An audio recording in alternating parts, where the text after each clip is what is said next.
हिंदसदवंदियाणं तिहुवणहिदमधुरविसदवकाणं अन्तातीदगुणाणं नमो जिनाणं जिदभवाणं। कुंदकुंदाचार्य भगवान की जय। काय सांगितलं मंगलाचरणामध्ये? शत इंद्रांकडून जे 4 विशेषणं सांगितली होती ना, काय काय हो? इंद सदवंदियाणम, शत इंद्रांकडून जे वंदे आहेत. दुसरं, ज्यांची वाणी हित मधुर आणि विशद आहे. पुढं, जे अंतातीत गुणवाले म्हणजे अनंत गुणवाले आहेत. चौथं, जे जितभव स्वरूप आहेत. अशा त्या जिनेंद्र भगवंतांना मी स्मरण करतो, नमस्कार करतो आणि त्यापूर्वक या ग्रंथाची रचना करतो. मग ती सगळी विशेषणं दिली भगवंतांना. आणि तसा निश्चयाने माझा आत्मासुद्धा जितभव स्वरूप आहे असं जाणलं तर आपल्याला सुद्धा निश्चय किंवा भाव नमस्कार झाला. तर गाथा नंबर 61 बघत होतो आपण. 27 गाथेमध्ये जीवाचे वेगवेगळे अधिकार सांगितले. मग त्यातला कर्ता अधिकार सुरू आहे. त्याच्यापूर्वी सांगितले कुठले? प्रभू अधिकार सांगितला, चेतयिता अधिकार सांगितला, उपयोग लक्षणमय अधिकार सांगितला. असे अनेक अधिकार झाले सांगून. आता कर्ता अधिकार चालू आहे. तर 61 नंबरची गाथा बघू. कुवम सगम सहावम अत्ता कत्ता सगस भावस नहि पोगलकं माणं इदि जिणवयणं मुणेदवं. काय सांगितलं होतं अर्थ? आत्ता सगम सहावम कुवम, आत्मा स्वस्वभावाला करत असताना, सगस भावस कत्ता, स्वस्वभावाचा करता आहे. नाही पोगलकं माणं, पण पोद्गल कर्मांचा करता जीव नाही. इदि जिणवयणं मुणेदवम, अशा प्रकारचं जिनवचन जाणण्यायोग्य आहे. काय सांगायचं होतं याच्यातून? जीव हा व्यवहारण्याने जीव भावाचा म्हणजे पर्यायाचा करता आहे आणि कर्मांचा करता नाही. आणि निश्चयाने तर जीव अकर्ता आहे. स्वभावाचा म्हणजे इथं स्वपर्यायाचा करता आहे असं सांगायचं, म्हणजे भावकर्माचा. कारण स्वभावाला तर द्रव्याच्या स्वभावाला कोणी बनवलं? कोणत्याही द्रव्याचा स्वभाव असू देत तो अकृत्रिम आहे. काय म्हणायचं? नॅचरल आहे. सगळे द्रव्य कसे आहेत? स्वभावाने रचलेले आहेत. कोणी परत त्याचा करता नाही. असं मानलं तर काय येईल आपत्ती? जर एका द्रव्याचा कोणीतरी करता आहे असं म्हणलं तर काय दोष येईल? अनवस्था दोष येईल. कसं? त्याचा पण परत कोणतरी ह्याला म्हणायचं अनवस्था. एकाला बनवलं दुसऱ्याने, दुसऱ्याला कोणी बनवलं तिसऱ्याने, तिसऱ्याला कोणी बनवलं, अशी अवस्थानच राहणार नाही मागं गेलं तर. म्हणून कोणी कोणाच्या स्वभावाचा करता नाही आहे. हां, विभाव होण्यामध्ये कर्तृत्व कदाचित कुठलं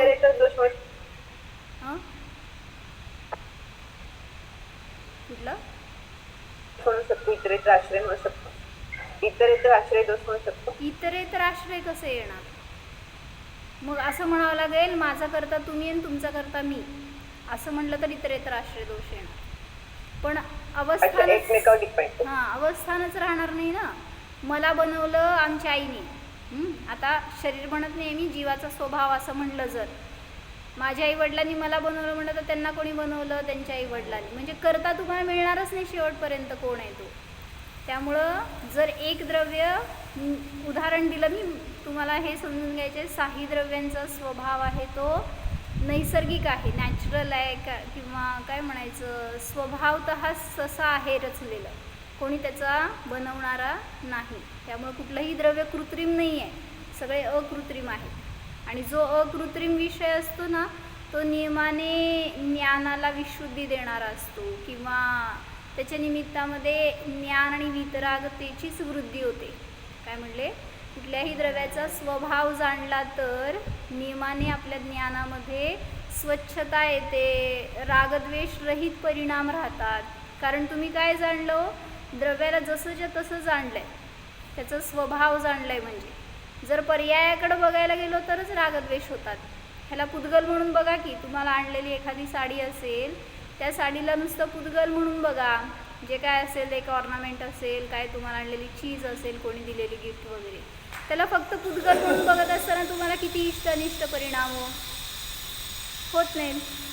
पण पर्यायाकडे बघितलं तर ही वस्तू चांगली आहे, ती नाही आहे. जसं बर्थडेला गिफ्ट येतात लोकांना, त्या मुलांना वगैरे, तर त्याच्यामध्ये त्यांचं कंपॅरिझन चालू असते की ही चांगली का ती चांगली, ती घ्यायची का ही घ्यायची वगैरे. म्हणजे असं पर्याय दृष्टी असेल तर तिथं विचलितता येणार, पण जिथं द्रव्यदृष्टी आली तिथं अविचल ज्ञान राहतं. म्हणजे अरिहंत आहेत, केवली भगवान आहेत, त्यांच्या ज्ञानामध्ये सगळे द्रव्य शुद्ध रूपाने झळकत आहेत.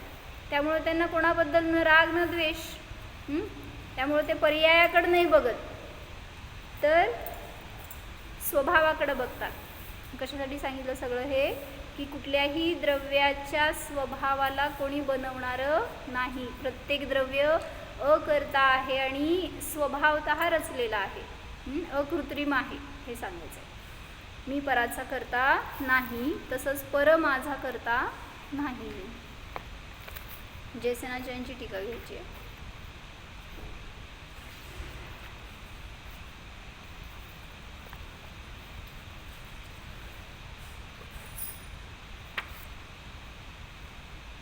अथ एव तद एव व्याख्यानम आगम संवादेन दृढयति. थोडं वाचलं होतं काल बहुतेक आपण, का पूर्ण वाचलं होतं?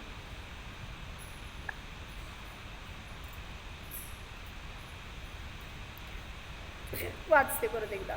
कुर्वाणः करत असताना, म्हणजे त्याच व्याख्यानाला आगम संवादाच्या द्वारे दृढ करतात. कुठलं व्याख्यान? की आत्मा स्वतःच्या भावाला करतो, म्हणजे स्वतःच्याच परिणामाला पर्यायाला करतो, परद्रव्याला म्हणजेच पुद्गल द्रव्याला करत नाही.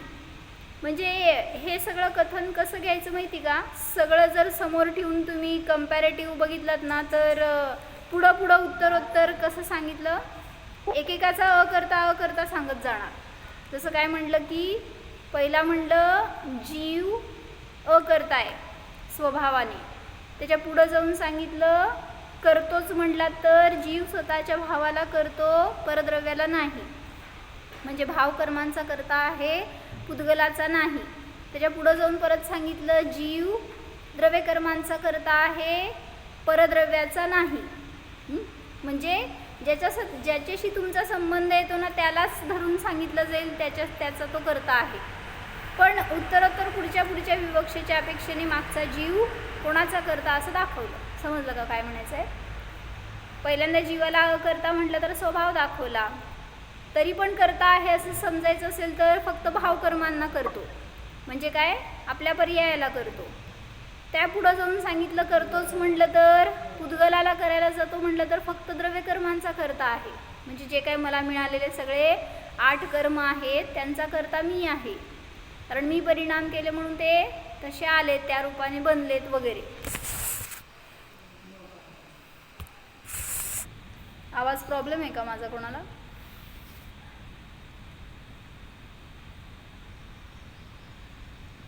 म्यूट आहे, क्लिअर नाही असं यायला रिजेक्ट होत आहे. आता येत आहे का? हॅलो, हा यायला. ठीक आहे. डिस्टर्बन्स होतं की तुला? परत झालं तर सांगा तसं. म्हणजे मी काय केलंच नाही, उगीच आपलं. चला तर काय सांगायचं आहे, बाहेर परद्रव्याचा कोणाचा मी करता नाही. आवाज जसा येतोय तर त्याचं मी काय करता नाही, असं नॅचरली येणार होतं तर आलंय.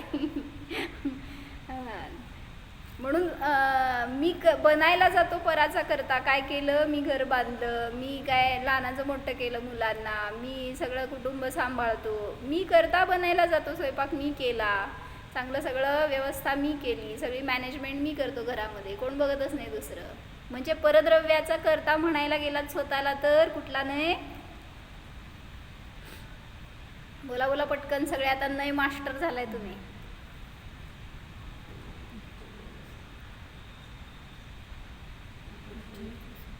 बरोबर आहे की का घाबरायला? कुठलं हो? अनुपचरित असं अनुपचरित काकी असं जी, काकी जी किधर गए आप?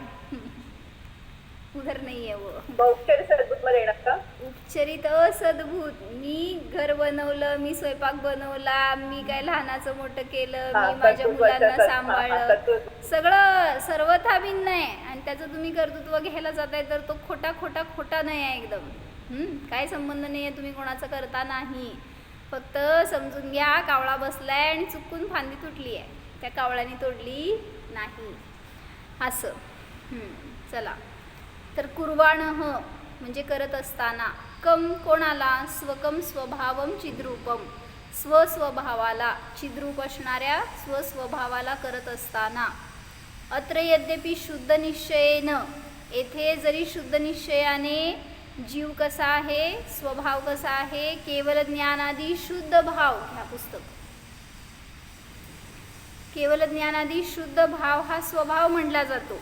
जरी शुद्ध नयाने केवल ज्ञान आदिरूप जीवाचा स्वभाव म्हणला जातो, तरी सुद्धा कर्म कर्तृत्व प्रस्तावात अशुद्ध निश्चयेन रागादयः अपि स्वभावाः भण्यन्ते. तरी सुद्धा कर्म कर्तृत्वाच्या प्रकरणामध्ये अशुद्ध निश्चयनयाने रागादिकांना सुद्धा स्वभाव म्हटला जातो. रागादिक सुद्धा जीवाचे स्वभाव म्हटले जातात.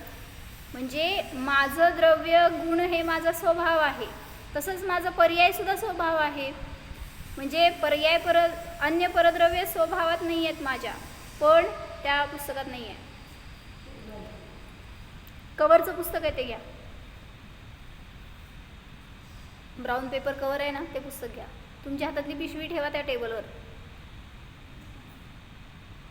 आणि वरतं ते आहे ना मोठं पुस्तक दिसतं एकदम मोठं, वरती तिकडं पहिला कप्पा इकडचा, हां ते घ्या, कवरचं आहे ते घ्या, चालतंय.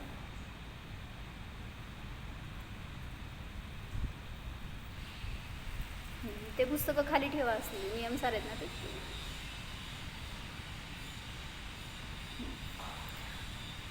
तर काय सांगितलं, तान कुर्वन सन म्हणजे निश्चयाने जीव केवल ज्ञानादी शुद्ध भावांचा करता आहे, आणि व्यवहाराने रागादिकांचा, अशुद्ध निश्चयाने रागादिकांचा सुद्धा करता आहे, किंवा रागादिक सुद्धा जीवाचा स्वभाव आहे असं म्हटलं जातं. तान कुर्वन सन आत्मा करता स्वकीय भावस्य, ते करत असताना आत्मा स्वकीय भावाचा करता आहे. न एव पुद्गल कर्मणाम, पुद्गल कर्मांचा करता नाहीच. हुस्फुटम खरोखर स्पष्ट रीतीने, निश्चयनेन करता इति वचनम मंतव्यम ज्ञातव्यम इति. पुद्गल निश्चयनयाने पुद्गलाचा करता नाहीच जीव, असं जिनवचन मानण्यायोग्य आहे, जाणण्यायोग्य आहे, अशा प्रकाराने. अत्र यद्यपि अशुद्ध भावानां कर्तृत्वम स्थापितम, येथे जरी अशुद्ध भावांचं कर्तृत्व सिद्ध केलंय, तरी सुद्धा तथापि ते हेयाः, 61 नंबरच्या गाथेचं 61, कम्मम कुवम असं आहे बघा सुरुवात, कुवम सगम सहावम अशी गाथा आहे. त्याची शेवटची ओळ आहे. जीव परभावाचा करता नाही, स्वभावाचाच करता आहे. खरं परभावाचा विचार किंवा चिंतन केलं तर ते जीवाचा दोष झाला ना. म्हणजे करता बनायला जातो हीच मिथ्या मान्यता आहे, हेच तर तोडायचं आहे. म्हणजे मी करतो पराचं किंवा माझ्यामुळं झालं ही मान्यताच मिथ्यात्व आहे. आणि म्हणून तिथं ती भावना आहे तोपर्यंत संसार आहे, तोपर्यंत सुखदुःख आहे तुम्हाला. म्हणून त्याच्यापासून दृष्टी तोडण्यासाठी म्हणून सांगतायत की करता आहे कोणाचा, एक तर स्वभावाने करता नाहीच, पण ज्याला पटत नाही आहे त्याला सांगितलं ठीक आहे तू करू शकतो, करतो वाटतंय ना तुला तर कोणाचं करू शकतो, फक्त तुझ्या परिणामांचाच करता आहेस, म्हणजे तुझे परिणामच करू शकतोस, दुसरं काय नाही. त्या पुढं जाऊन पण आपण विचार केला तर पर्यायाला तर कुठं मी बदलू शकतो, माझी अशी पर्याय उत्पन्न व्हावी कुठं होतीये हो, मला सगळं इत्थंभूत ज्ञान व्हावं, मला सुद्धा अजून पंचासिकायचं इत्थंभूत ज्ञान नाही, मी आत्ता म्हटलं की मला सगळं ज्ञान असं ॲट अ टाईम व्हावं, कसं होणार? त्या पर्यायाचं सुद्धा मी करता नाही, म्हणजे ती पर्यायसुद्धा स्वतःच्या योग्यतेने होणार आहे. म्हणून एवढं कर्तृत्व आहे, एवढं स्वतंत्रता आहे ना.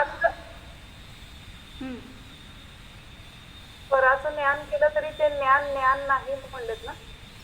हां, ते अज्ञान आहे म्हणलं गेलं. म्हणजे काय म्हणायचंय, तटस्थ रूपाने ज्ञाता राहावा. त्याला मी जाणलं एवढं म्हणताय ना, तर त्याच्यामध्ये कर्तृत्व सुद्धा जोडताय तुम्ही. म्हणून सांगतायत की कर्ता बनायला जाऊ नका, ज्ञाता राहावा, तर सगळं सुरळीत होणार आहे आपलं. म्हणजे सगळ्यात महत्त्वाचं तत्त्वज्ञान आपल्या ज्ञानात उतरलं जेव्हा आपल्याला समजलं की मी पराचा कर्ता नहीं है, ज्ञाता आहे. आप क्या बोल रहे थे दीपाली बेन? कुछ डाउट है क्या? तो लास्ट लाइन है, उसका अर्थ कर रहे थे. 61 नंबर की गाथा है, जयसेनाचार्य की टीका की लास्ट लाइन है. अत्र यद्यपि, यहाँ पे यदि अशुद्ध भाव का कर्तृत्व स्थापित किया है, सिद्ध किया है जीव को, मतलब जीव ही उसके क्रोधादि कषायों का, विकारों का करता है, ऐसा सिद्ध किया है, तथापि फिर भी ते हेयाः, वे हेय ही है, उपादेय नहीं है. तो उपादेय क्या है? तद विपरीता अनंत सुखादि शुद्ध भावाः उपादेयाः इति भावार्थः. उससे विपरीत जो अनंत सुखादि शुद्ध भाव है वही उपादेय है. बाकी अन्य सब हेय है. उपादेय कौन है? उपादेय मतलब क्या? उपादेय का उपादेय के कल दो अर्थ बताए थे. ग्रहण करने योग्य. और ग्रहण करने योग्य. दो अर्थ है. दो अर्थ है ना उपादेय के. उपादेय के दो अर्थ किए. एक आश्रय करने योग्य उपादेय वो स्वभाव है, और प्रकट करने योग्य उपादेय वो पर्याय है. तो शुद्ध भाव जो है उसको उपादेय कहेंगे, तो वह आश्रय करने योग्य उपादेय है, और शुद्धोपयोगी पर्याय जो है वह प्रकट करने योग्य उपादेय है. तो कहाँ जहाँ जैसे अर्थ लगाना है वैसे समझ लेना उपादेय का. तो जो सुख, अनंत सुख आदि शुद्ध भाव यानी स्वभाव है वही उपादेय है, ऐसा भावार्थ है. जो भी अशुद्ध भाव है वो हेय है. किसके? किसके अशुद्ध भाव हेय है? हमारे तो है ही नहीं. हम तो अशुद्ध भाव करते ही नहीं. हम तो बहुत पवित्र शुद्ध भाव करने वाले ही. ऐसा अब हमारा, ऐसी हमारी मिसअंडरस्टैंडिंग रहती है. तो वो बता रहे हैं हमें ही हो रहे. क्रोधादि विकारी भाव हो रहे कि नहीं? आपको हो रहे हैं. तो जो भी विकारी भाव हो रहे हैं उसका कर्ता मैं हूँ, और वो सब भाव हेय है. ऐसी अगर जानकारी है, ऐसा निर्णय है, तो उससे बचने का हम उपाय कर सकते हैं. नहीं तो जो कर रहे हैं वो सही है, ऐसा ही लगता है. कितनी इंटरेस्ट पूर्वक आप घर का काम करते हैं बताओ. सुबह से शाम तक जो भी करते हैं उसमें कितना इंटरेस्ट रहता है आपको.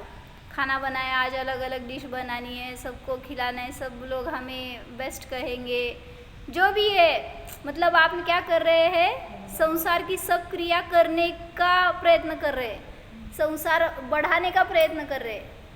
तो ऐसे भाव कब आते हैं? वहाँ पे मैं खाने वाला नहीं हूँ, और ये मेरी दृढ़ प्रतीति होनी चाहिए, भले ही मैं खा रहा हूँ फिर भी ये खाना मेरा स्वभाव नहीं है. ऐसे संस्कार करते जाओ जब भी खाना खाते हैं तब भी. मतलब मैं खाने वाला नहीं, मैं जानने वाला हूँ. ऐसी अगर अपनी प्रतीति चलती रहे दिन भर के सब रूटीन में, तो बहुत जल्दी हम लोग सब सिद्ध शिला पर मिलेंगे. कैसे? शुद्ध भाव से सहित होकर.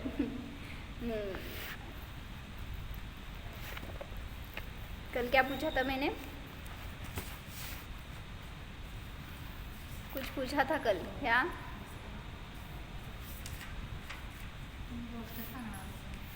कशाची? ओ ते दुपारचे ते 11:30 यायचं. आत्ता काय सांगितलं होतं? क्या बता रही थी कल? कुछ लास्ट में एक क्वेश्चन पूछा था मैंने आपको, क्या हुई थी हमारी चर्चा कि अभी ये हुंडा और सर्पिणी काल चल रहा है तो इसमें अनेक दोष दिखते हैं आपको, और इसके अनेक ड्रॉबैक्स है, अनेक इसके क्या बोलते हैं, 363 मत की स्थापना हो गई, एक जिन धर्म ही नहीं रहा, अन्य सभी धर्मों को भी प्रधानता आ गई, ये सब हम इसका दोष देखते हैं। तो पूछा था क्या मैंने, जो पहला दूसरा तीसरा चौथा काल था या अन्य सब उत्सर्पिणी अवसर्पिणी में एक जिन शासन ही रहता है, तो तब जो कोई अभक्ष खाने वाले, मतलब सप्तव्यसनी हो, पंचपाप करने वाले हो, ऐसे जो या उच्च नीच गोत्र वाले हो, ऐसा भेद होता है या नहीं, ऐसा कल पूछ रहा था ना प्रश्न, क्या उसका उत्तर है जो भी जैन धर्मी है उनमें ये त्याज्य रहता है, तो वहाँ पे दोनों रहेंगे ना दीदी, फिर कैसे कर्णन योग से देखेंगे तो दोनों का उदय रहता है, मतलब एक ही कैसे होगा, वो भी ये तो से उच्च गोत्र का उदय होगा, वो ठीक है। नहीं, मुझे पूछना है, अभी आप सब यहाँ पे जो है सभी के अलग अलग गोत्र है, अलग अलग परिणाम है, तो कोई व्यसनी है कोई निर्व्यसनी है, ऐसा यहाँ पे दिख रहा है अभी, लेकिन यहाँ पे कोई एक कास्ट का एक अदर कास्ट का, वैसे उसको संस्कार, ये सब हमें भेद दिख रहे हैं, लेकिन जो उस टाइम पे जब जिन शासन ही था तब वहाँ पे सभी जीव को जिनेंद्र का ही मत था ना। आवाज येत नाही, काय प्रॉब्लेम आहे मला नाही माहिती, काय येतोय का आवाज सगळ्यांना, का कोणाला प्रॉब्लेम आहे? आता यायला ज्याला येत नाही ना त्यांनी जरासं लीव करा मीटिंग आणि परत जॉईन करा, म्हणजे तुमचं प्रॉब्लेम काय असेल तर कळेल. सगळ्यांनाच येते दीदी, सगळेजण सोडा नाही तर थोडंसं पुण्य वाढवा, काय करणार, म्हणजे झूमला प्रॉब्लेम असेल तर मला माहीत नाही. ठीक आहे, मी काय सांगत होते, हां तो नेटवर्क बँडविड्थ इज लो असं यायला लागलं, वो झूम को problem, network bandwidth is low असं मेसेज आलं. तुमचं नेट द्याव.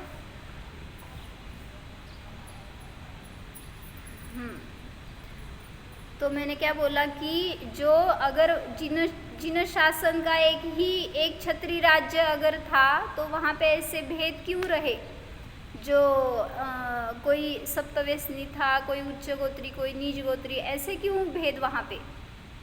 आपने बताया ना, जब कौन नाभिराय कुलकर हुए उनके पहले सभी लोग रुजुमतवादी थे ना, रुजुमत के थे, रुजु बुद्धि थे, जो आदिनाथ कहेंगे, आदिनाथ के पहले भी अभी वही सबको मान्य, तो इतनी सरल बुद्धि थी, इतने निर्मल परिणामी थे, तो उनमें ऐसे भेद कैसे, कोई उच्च गोत्री, कोई नीच गोत्री, कोई व्यसनी, कोई निर्व्यसनी, एक ही अगर शासन था तो ऐसे भेद क्यों?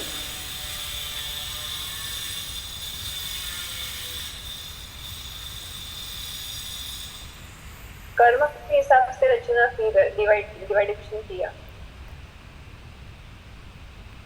आप कर्म की तरफ जा रहे हैं, मैं परिणाम की तरफ आ रही हूँ. मतलब यहाँ पे क्या बताया, मैं बोलती हूँ, सुनो. तो अगर एक ही जिन शासन था तो सभी जीव, जो भी बताया ना कल, धोबी हो, कोई बार्बर हो, कोई घर की सफाई करने वाला हो, जो भी हो, सभी जिन धर्मी थे. तो उनमें ऐसा भेद क्यों? तो वहाँ पे बताया सर्व व्यवस्था तो वैसी ही होगी जैसी आप बता रहे कर्म सिद्धांत में, जैसा बताया हर काल में हर टाइप के जीव रहेंगे ही. ऐसा नहीं है कि सिर्फ उच्च गोत्री जीव अभी रहेंगे और अगले काल में अलग अलग रहेंगे, अग्नि क्षेत्र में अलग रहेंगे, ऐसे नहीं है. जो जब जहाँ पे जैसे परिणाम जिसके होंगे वैसे उसको गोत्र आदि मिलेंगे. यदि जिन धर्मी, सभी जीव जिन धर्मी ही थे तो उसमें ऐसे पाप करने वाले, व्यसन करने वाले जो जीव थे उनको बताया वो सिर्फ नाम जैनी थे, भाव जैनी नहीं थे. मतलब जिनको अभी भी आप देखते हैं ना, अभी का तो एग्जाम्पल देना ही गलत है क्योंकि ये अवसर पीढ़ी का दोष बताते हैं. तो जो भी जीव अपने परिणाम जोड़ लेता है धर्म से तो वो ही भाव जैनी होता है। तो वहाँ पे सिर्फ नाम जैनी थे, भाव जैनी बहुत अल्प थे। उसी वजह से आप देखते हैं अलग अलग उदाहरण, माउस बख्शी वो राजा था, सप्तव्यसनी अंजन चोर था अभी, और ऐसे अनेक उदाहरण आते हैं। अनेक जीव जो सप्तव्यसनी थे पहले, उसके बाद में तत्व का निर्णय हो गया तो उनका सब छूट गया। पंचपाप करने वाले थे।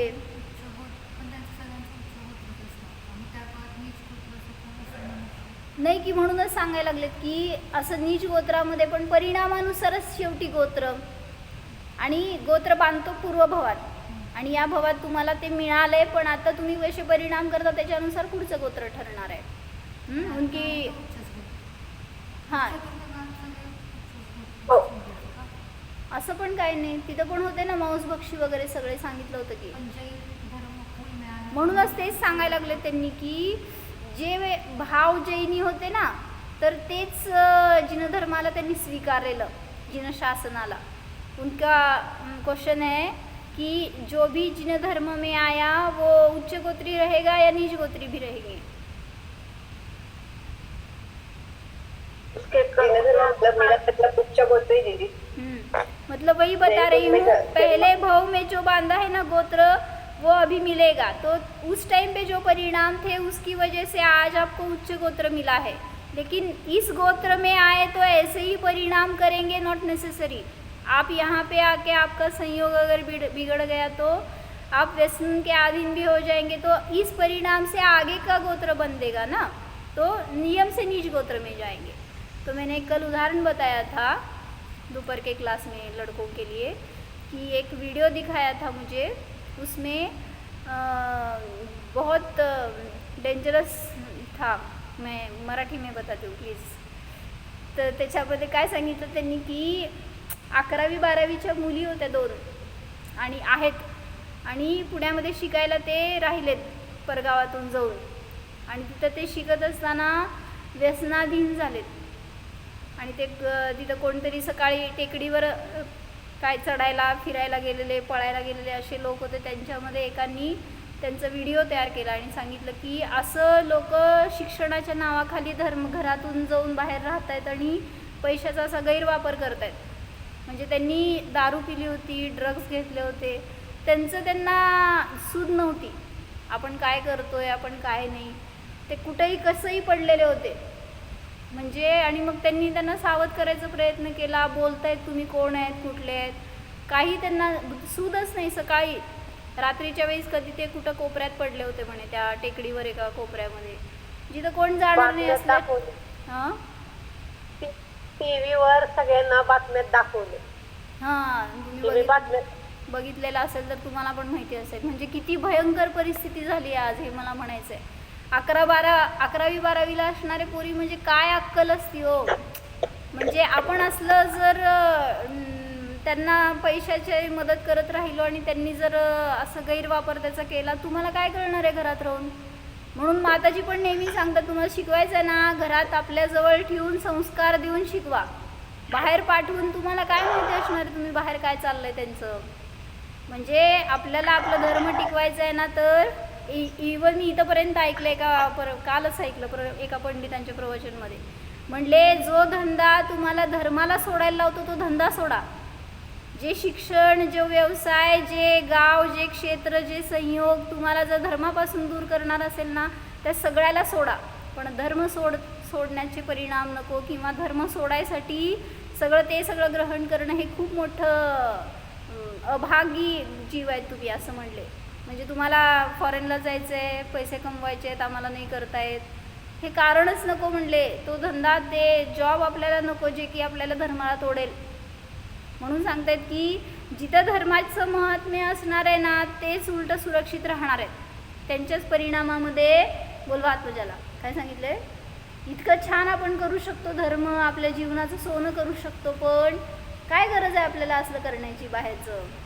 म्हणून म्हणलं की आपण संस्कार असे द्यायला पाहिजे त्यांना की हे महत्त्वाचं आहे, हे करत तुला काय करायचं कर, पण ते सोडून किंवा ह्याचा वेळ नष्ट करून ते करणं योग्य नाही। कशासाठी सांगत होते? हाँ, म्हणजे व्यसनी जीव अगर जिन धर्म में जन्म हुआ है तो ठीक है, उच्च गोत्री ही है जिन धर्मी, लेकिन यहाँ पे आके आपके परिणाम अगर बिगड़ जाएंगे, आप व्यसनाधीन हुए, पंच पाप कर रहे हैं, तो नियम से अगला भाव आपको नीच गोत्र में ही जन्म मिलेगा। तो ये बता रहे हैं नाम जैनी थे लेकिन भाव जैनी बहुत अल्प थे उस काल में, इस वजह से वहाँ पे मांसभक्षी, पंच पापाधीन, सप्तव्यसनी जीव भी पुराणों में कथन आता है उनका भी। इसलिए बाहर कोई करता नहीं है, उपादान करता तो स्वयं जीव ही है। निमित्त कोई भी हो, बहिरंग में आपको भ्रष्ट करने के लिए, पापी बनाने के लिए निमित्त मिलेंगे, लेकिन बनेंगे आप स्वयं। उनको किसने ड्रग्स खिलाए? उन दोनों लड़कियों को ड्रग्स के अधीन किसने बनाया? किसने व्यसनी बनाया? टेस्ट घ्यायची असती म्हणतात लोक। काय मला असे विचारच कधी स्पर्श केले नाहीत आम्हाला, जेव्हा आम्ही शिकत होतो म्हणा, आम्हाला जे काही संस्कार झालेत ना त्याच्यावरनं, तर म्हणजे आमचंच असं नाही, आमच्या काळामध्ये जेवढे सगळे होते ना, सगळ्यांना ते धर्म म्हणजे असं होतं की किती बॅरियर्स आपल्याला, किती रेस्ट्रिक्शन्स, किती सुरक्षा होती अशी। आज लोकांचे विचार असे आहेत की काय नाही, टेस्ट करून बघितलं आम्ही, काय अभक्ष असू दे म्हणा, नाही तर हे काय तुमचं दारू असू दे, आणि म्हणलं असे विचारच कधी स्पर्श केले नाहीत आम्हाला। असं आम्ही त्या गल्लीत आहे म्हणलं तर गल्ली चुकवून जायचो आम्ही ती, आणि लोकांना आज असे भाव व्हायला लागले, म्हणजे किती भयंकर परिस्थिती आहे हे समजून घ्यायला पाहिजे। बाहेर करता कोणी नाही, हेच चाललंय आपलं, सगळं करतोय आपण, आपल्या परिणामांनी आपल्या जीवनाला भ्रष्ट करतोय, नष्ट करतोय। ह्याच्यासाठी खूप आवश्यकता आहे, तुम्ही तुमच्या मुलांवर असे संस्कार द्या आणि अशाच क्षेत्रामध्ये ठेवा जिथं धर्म मिळणार आणि त्यांना त्या धर्माची महिमा कळणार। अन्यथा पिढी कुठं जाणार आहे आणि ते तुम्हाला कुठं नेणार आहे तोडत, फक्त इमॅजिन पण करू शकणार नाही आपण। काय म्हणले राणीताई? बोलो श्रुतीला घरी काय करायचं नाही आपल्याला बाहेर शिकून, आणि मुलींसाठी तर बाहेर कुठेही आहे काय माझ्यासमोर आहे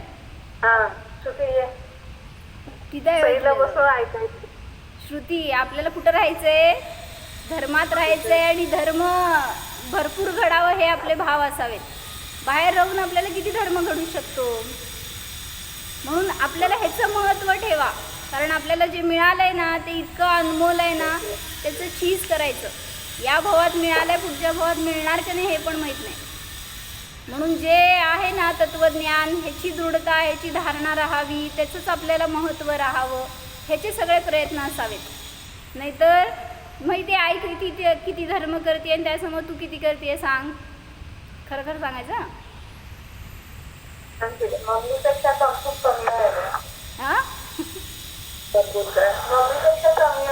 मम्मीपेक्षा कमी व्हायलाय ना। आता मला सांग, तुझ्या पुढची पिढी, त्या पुढची पिढी किती धर्म राहणार आहे? मग उगीच सांगितलं नाही या शास्त्रामध्ये पंचमकाळ संपणार तर धर्म पण संपणार, मग आपण कुठं असणार हो? धर्मात का अधर्मात? आणि ज्याला धर्माची रुची आहे ना त्यालाच तसं क्षेत्र मिळणार, तसं कुळ मिळणार, तसा भाव मिळणार, आणि ज्याला धर्माचं महत्त्व नाही आहे तो कुठंही पडणार। बघतो आपल्या गल्लीच्या कोपऱ्यांमध्ये किंवा आपल्या घराच्या आजूबाजूला की असे लोक आहेत जिथं काय त्यांना न खाण्यापिण्याचं पत्ता आहे, न राहण्याचं आहे, न काय त्यांच्यावर काय संस्कार आहेत, किती असे अनेक जीव दिसतात बाहेर। मग त्यांना ती अवस्था कोणी दिली हो? त्यांनी दोष देत आहेत अगर की आपल्या आईवडिलांमुळे असं मिळालं वगैरे, तर तुम्ही स्वतःच बनवलंय स्वतःसाठी ती रचना, तो भाव, ते सगळं संयोग वगैरे। म्हणून म्हणलं आपण कंपेअर करायचं कोणाशी माहिती का? तीर्थंकरांच्या, चक्रवर्तीच्या, त्यांच्या पोरांशी करा की कंपॅरिझन तुमचं। त्यांचे भाव असे उत्कृष्ट असायचे ना, एकापेक्षा एक जर कथा वाचलात ऐकलात तर वैराग्य वाढायला पाहिजे असे भाव होते त्यांचे, आणि त्याच्यातून आपल्याला प्रेरणा मिळते। म्हणजे कल ही हमारा डिस्कशन हो गया था, जो चक्रवर्ती के पुत्र थे ना 923, कौन? भरत चक्रवर्ती के 923 पुत्र थे, तो उनमें वो कहाँ से आए कहाँ गए? निगोज से आए और मी म्यूट केले, सॉरी। हां, निगोद से आए, कितनी इजीली पढ़ते हैं हम। निगोद से आए, 2 इंद्रिय हो गए और भरत चक्रवर्ती के पुत्र हो गए, मोक्ष चले गए। बस एक सेंटेंस में स्टोरी खत्म हो गई आपकी। लेकिन क्या उनके परिणाम होंगे, थोड़ा सा वो वहाँ पे कल मुझे एक सादरमी ने ऐसे उसमें एक सेंटेंस ऐड करके बताया। वो जब वहाँ पे मर गए ना उस हाथी के पैर के नीचे आके सभी वो पैसा टाइप के जीव, क्या बोलते हैं उसको, इंद्रगोप, 2 इंद्रिय जीव, तो वो बंच में थे और चल रहे थे, तो उन पे हाथी का पैर गिरा और वो वहाँ से मर के भरत चक्रवर्ती के पत्नी के गर्भ में जाके जन्मे। वहाँ से गए जब समूह शरण में, तो समूह शरण में जाके उपदेश सुना, तो वहीं पंचमुष्टि लोच करके दीक्षित हो गए, वहीं से मोक्ष गए। इतनी फास्ट कैसे हो सकता है? किसी का हो सकता है, पता है तुम्हें? उसमें निमित्त है अपने परिणाम, बस।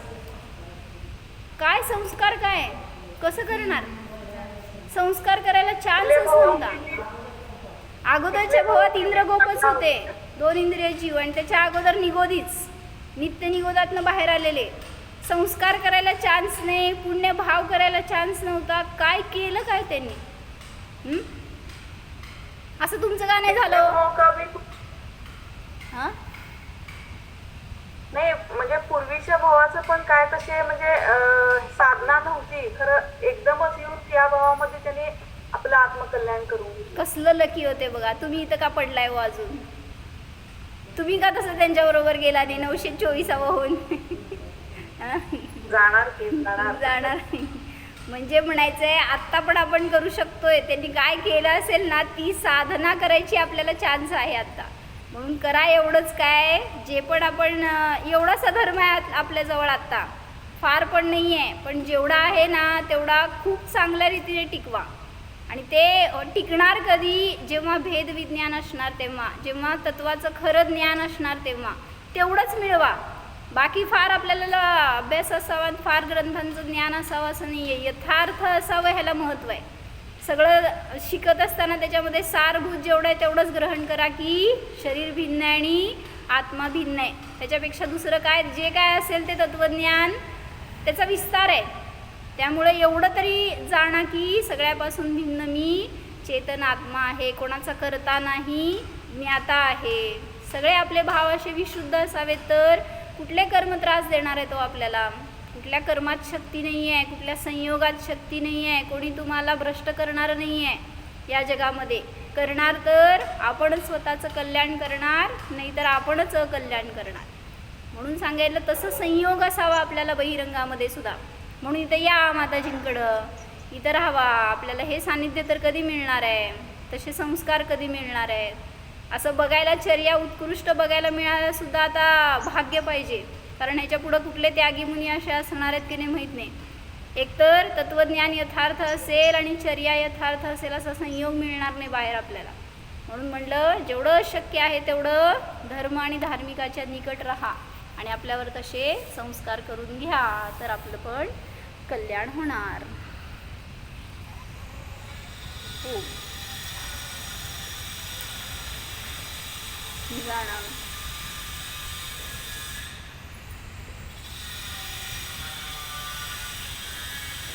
हा मी आत्मा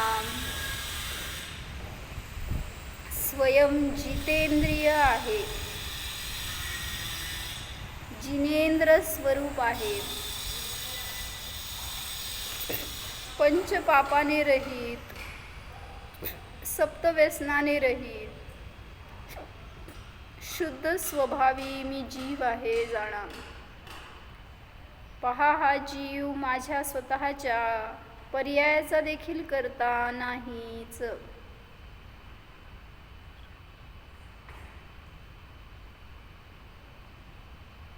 अकर्ता स्वरूपोऽहं,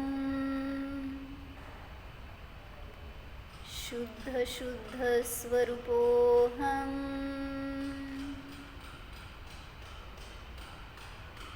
जीवोऽहं. ओम.